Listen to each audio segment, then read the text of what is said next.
নমস্কাৰ, মই অতুল ভূঞা। আপোনালোকে চাবলৈ আৰম্ভ কৰিছে সত্যৰ এটা নতুন অধ্যায়। সত্যত যি কম সঁচা কম। এইবাৰ আমি কথা পাতিব বিচাৰিছোঁ BTAD নিৰ্বাচনৰ বিষয়ে। BTAD নিৰ্বাচনৰ পূৰ্বে আমি কথা পাতিম কংগ্ৰেছৰ ওপৰত। কংগ্ৰেছৰ নেতৃত্ব বা কংগ্ৰেছ কৰ্মীসকলে সদায় আশা প্ৰকাশ কৰে যে দেশৰ পৰৱৰ্তী প্ৰধানমন্ত্ৰীগৰাকী হ'ব ৰাহুল গান্ধী।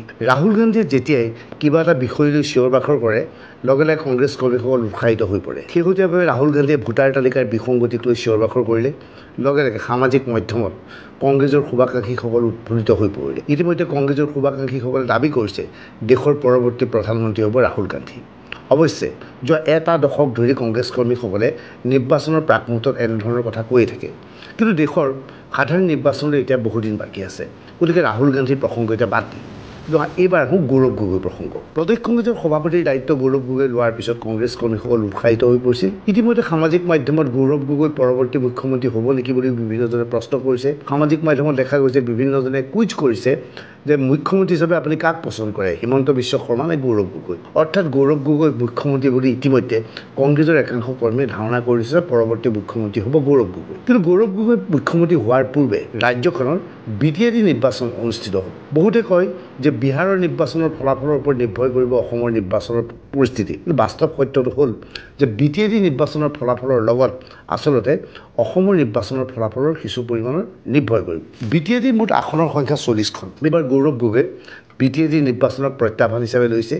আমি দেখা পাইছোঁ এইকেইদিন গৌৰৱ গগৈয়ে BTADৰ অধীনস্থ বিভিন্ন স্থানত নিৰ্বাচনী প্ৰচাৰ চলাইছে। ওদালগুৰিত দেখা পালোঁ, গুৰেশ্বৰত দেখা পালোঁ গৌৰৱক, আৰু গৌৰৱে কংগ্ৰেছ কৰ্মীসকলক উৎসাহিত কৰিবলৈ চেষ্টা চলাইছে আৰু BTADত কংগ্ৰেছে যাতে এবাৰ ভাল ফলাফল দেখুৱায় তাৰ বাবে চেষ্টা চলাইছে। ইতিমধ্যে মই কৈছোঁ যে BTAD মুঠ আসনৰ সংখ্যা 40খন। BTAD নিৰ্বাচন কেতিয়া অনুষ্ঠিত হ'ব সেই কথা এতিয়াও নিৰ্বাচনী আয়োগে ঘোষণা কৰা নাই। কিন্তু তৎসত্ত্বেও হাগ্ৰামা মহিলাইয়ে BPFৰ 22জন প্ৰাৰ্থীৰ নাম ইতিমধ্যে ঘোষণা কৰিছে। আগতীয়াকৈ প্ৰাৰ্থীৰ নাম ঘোষণা কৰিছে।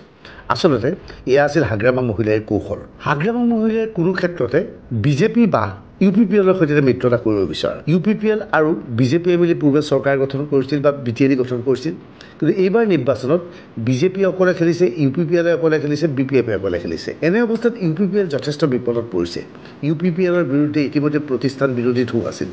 যোৱাবাৰ UPPL আৰু বিজেপিৰ মাজত চৰকাৰ হৈছিল যদিও আটাইতকৈ বেছি আসন প্ৰায় 20খনৰ ওচৰা-ওচৰি আসন দখল কৰিবলৈ সক্ষম হৈছিল হাগ্ৰামা মহিলাৰ নেতৃত্বাধীন BPFে। অৰ্থাৎ BTADত BPFৰ প্ৰভাৱ এতিয়াও আছে। যি কি নহওক UPPLে এতিয়াও আশা প্ৰকাশ কৰে অমিত শ্বাহৰ অসম আগমনৰ পিছত আলোচনা কৰি UPPL আৰু বিজেপিৰ মাজত আসন বুজাবুজি হ'ব। কিন্তু বিজেপি নেতৃত্বই UPPLৰ লগত এতিয়ালৈকে বুজাবুজি কৰিবলৈ ইচ্ছা প্ৰকাশ কৰা নাই। ইতিমধ্যে মুখ্যমন্ত্ৰী হিমন্ত বিশ্ব শৰ্মাই কৈছে যে BTAD নিৰ্বাচনত বিজেপি অকলে খেলিব, UPPL অকলে খেলিব আৰু BPFে অকলে খেলিব। যিটো দলে অধিক আসন লাভ কৰিব পাৰে সেইটো দলৰ সৈতে বিজেপিয়ে মিত্ৰতা কৰিব। এতিয়া প্ৰশ্ন হৈছে এই নিৰ্বাচনত কংগ্ৰেছৰ স্থিতি কি হ'ব। মই পুনৰ কৈছোঁ 2026ৰ নিৰ্বাচনৰ পূৰ্বে ৰাজ্যৰ জনতাই বিশেষকৈ কংগ্ৰেছ কৰ্মীসকলে BTAD নিৰ্বাচনৰ ফলাফলক গুৰুত্ব দিব। BTAD নিৰ্বাচনত কংগ্ৰেছে যদিহে ভাল ফলাফল দেখুৱাবলৈ সক্ষম হয় তেনেহ'লে কংগ্ৰেছ কৰ্মীসকল উৎসাহিত হ'ব। এই কথা গৌৰৱ গগৈয়ে ভালকৈ জানে, সেয়ে BTADত তেওঁ ব্যাপক প্ৰচাৰ চলাইছে। BTADত এনেধৰণৰ প্ৰায় 4টাৰ পৰা 6টা সমষ্টি আছে, যিকেইটা সমষ্টিত নিৰ্ণায়ক ভূমিকা পালন কৰে মুছলিম ভোটাৰে। কংগ্ৰেছে আশা প্ৰকাশ কৰে এই মুছলিম ভোটাৰ কংগ্ৰেছৰ সপক্ষে যাব। আচলতে শেহতীয়াভাৱে সাধাৰণ নিৰ্বাচনৰ সময়ত যেতিয়া ৰকিবুল হুছেইন ধুবুৰীৰ পৰা ব্যাপক ভোটৰ ব্যৱধানত জিকি গৈছিল আৰু প্ৰদ্যুৎ বৰদলৈক যেনেকৈ ব্যাপক হাৰত মাইনৰিটিয়ে ভোট দিছিল, তেতিয়াৰ পৰা কংগ্ৰেছ নিশ্চিত হৈছিল যে মাইনৰিটিৰ ভোট এতিয়া বেলেগৰ লগত নাই, মাইনৰিটিৰ ভোট এতিয়া কংগ্ৰেছৰ লগত আছে। গতিকে স্বাভাৱিকতে BTADত আন লোকৰ ভোট নাপালেও কেৱল মুছলমানৰ ভোটৰে কংগ্ৰেছে 4খনৰ পৰা 6খন আসন দখল কৰিব পৰা সম্ভাৱনা আছে। কিন্তু আমি শেহতীয়াভাৱে কেৱল নতুন তথ্য উদ্ধাৰ কৰিবলৈ সক্ষম হৈছোঁ। BTADৰ অধীনস্থ মুছলমান ভোটাৰ কংগ্ৰেছৰ কাষৰ পৰা আঁতৰি আহিছে। এইসকল ভোটাৰ বিজেপিৰ কাষলৈও যাব বিচৰা নাই।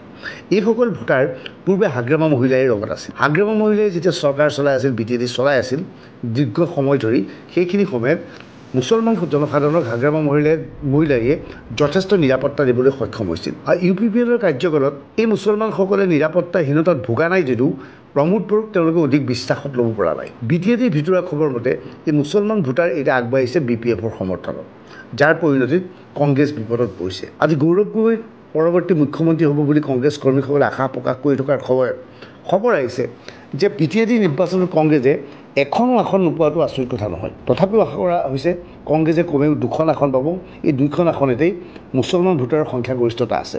কিন্তু এতিয়া মুছলমান ভোটাৰসকলে কংগ্ৰেছৰ পৰিৱৰ্তে BPFৰ প্ৰতি আগ্ৰহ প্ৰকাশ কৰা দেখা গৈছে। BTAD মুছলমানসকলে জানে তেওঁলোকক নিৰাপত্তা দিব পাৰিব সেইটো দলে যিটো দলে BTAD গঠন কৰে বা BTAD প্ৰশাসন গঠন কৰে। ইতিমধ্যে ধাৰণা হৈ গৈছে যে হাগ্ৰামা মহিলাই নেতৃত্বাধীন BPF আৰু BJP নিৰ্বাচনৰ পিছত মিত্ৰতা হ'ব।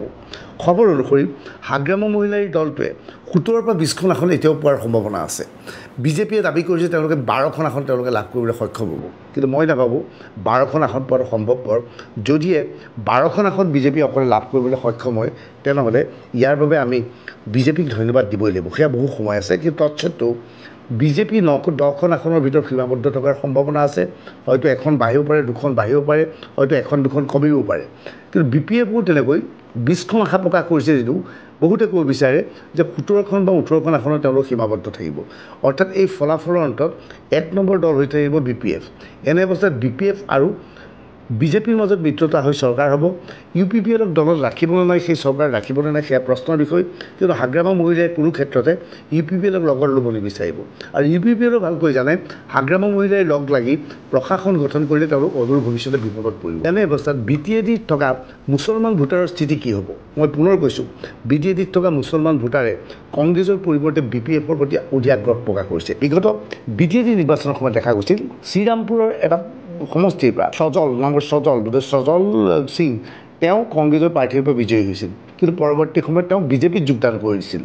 অৰ্থাৎ তাৰ মুছলমান ভোটাৰে ভালকৈ জানে যদিহে কিবা কাৰণে তেওঁলোকে এজন কংগ্ৰেছ প্ৰাৰ্থীক বিজয়ী কৰি লৈ যায়, ফলাফলৰ পিছত সেই কংগ্ৰেছ প্ৰাৰ্থীজন BPF অথবা BJPত যোগদান কৰিব।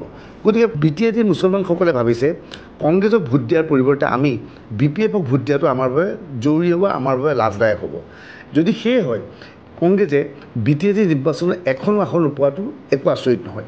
যদিহে এই নিৰ্বাচনত কংগ্ৰেছে এখনো আসন নাপায় তেনেহ'লে 2026 বিধানসভা নিৰ্বাচনৰ পূৰ্বে কংগ্ৰেছ যে বিপদত পৰিব সেই কথা নিশ্চিত। অৱশ্যে নিৰ্বাচনৰ দিনাংক ঘোষণা কৰাৰ পিছত বা বিভিন্ন দলৰ মিত্ৰতাৰ পিছত সকলো কথা স্পষ্ট হৈ পৰিব। কিন্তু পুনৰ কৈছোঁ, এই নিৰ্বাচন গৌৰৱ গগৈৰ বাবে যথেষ্ট প্ৰত্যাহ্বানমূলক হ'ব। এই ভিডিঅ' সংক্ৰান্তত আপুনি আপোনাৰ মতামত কমেণ্ট ছেকশ্যনত লিখিব পাৰিব। ধন্যবাদ।